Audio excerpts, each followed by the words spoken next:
Alright, welcome back to a brand new video of the Targeted Individual Program, Target Individual Experience.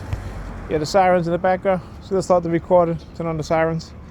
Anyway, woke up this morning, and of course, the New York Police Department being very subtle again in terms of using the sirens.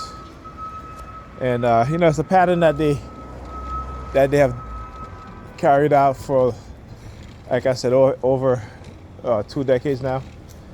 And just studying what it is that they have been doing to me. The illegal surveillance, the use of noise, the use of microwave and radio wave frequency weapons for the manipulation of the human mind, right? On top of that, the BCI. And I did a video which I uploaded. You guys saw it. I asked Google. I said, using BCI to turn someone into an unwitting spy. It's very interesting, the result.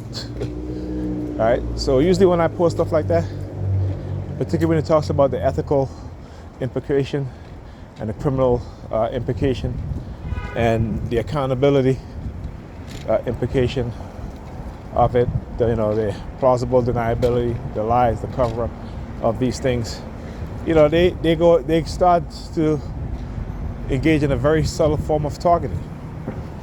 All right, and so Police Department, again, whenever you start to hear that siren, particularly in that manner, that's because they don't like what it is that I'm saying, and they know what I'm saying is truth. Actually, I need to walk up this way.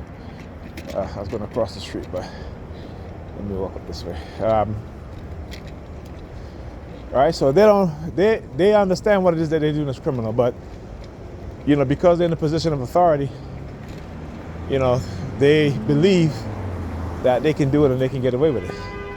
Right? But I'm here to say, no, you're not. All right, and so also one thing I forgot to mention last night with Pam, I just remembered. I was talking to her a little while ago. But as she was, whenever she was saying something, and she was like, experiment.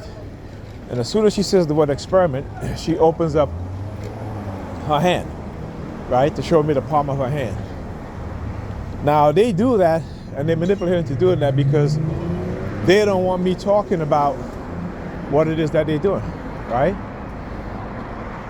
Again, trying to use her as a tool to try to silence me, to make me believe certain things. Like I said, I don't believe shit. I have to know. Right? So I go by people's actions rather than their words. Okay? And that's something that, again, I've been doing for the past, a decade and a half. Right? Trying to figure out what it is that they're doing, the lies, how people are being used, manipulated to say things to me, to tell me things that is not true, right? Or to make me believe certain things based on the subliminal messages that I'm being told or given, or the transmission of thoughts or commands, right, through BCI, silent sound spread spectrum technology. So they know that. So again, when they want to talk about, you shouldn't be talking about this, you shouldn't say anything. No, I should say something, right? Because I understand what it is that they're trying to do within this American society and the world, is to make us silent about things that should matter to us, like genocide. Like we don't support nations that commit genocide against other groups of people, or even people within their own nations. Right? And we see that's playing out right now with the Palestinians and Israel genocidal acts against the Palestinian people. Right? And yet we see how that when those amongst us speak out on these things, how they are attacked, how scholars, professors, students, protest against the Palestinian genocide, all right? I should say the Israel genocide of the Palestinian people, you know, they're punished. They're fired, they're arrested, they're blacklisted, whitelisted, I should say. Not blacklisted, whitelisted, right? But you see, you know, when things happen to us, particularly as black people, and we want others to speak out, they're not going to speak out because we're not speaking out.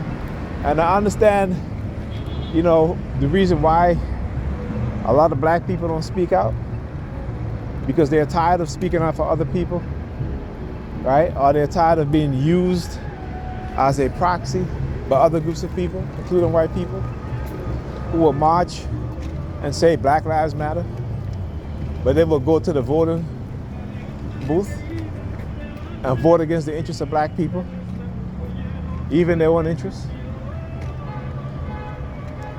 All right? So, you know, I can understand that. But we got to be smarter than that. Like I said, I really don't believe in voting, particularly on the national level. I believe in voting on the state level, city level. You will get more accomplished if you vote for the right people. Stop voting for these people who talk about God and all this nonsense and bullshit, because you see how they act. You see what they do and they don't do. And they show you that they're not for you. They're about themselves. All right? Particularly if you're a black person, you need to be voting for...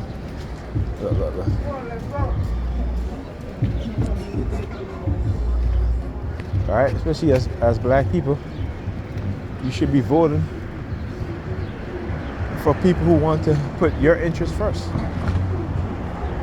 That's not to say that they're not putting other people's interests, but they have your interests first. Just like how in other groups, they put their interests first. Doesn't mean that they might not do something for you or other groups of people, but they put their people's interests first. But we are afraid. We're afraid of the people who love us enough to want to do something for us. We're afraid. And a big part of that is because we love suffering. Because religion has conditioned our mind into believing that our suffering is good. So we may complain about it, but ultimately, truly, we accept suffering because Jesus suffered. And when you love Jesus more than you love yourself and your own children, then you're going to accept suffering, and you're going to allow your children to accept suffering. All right? And yeah, talk to you guys in this video.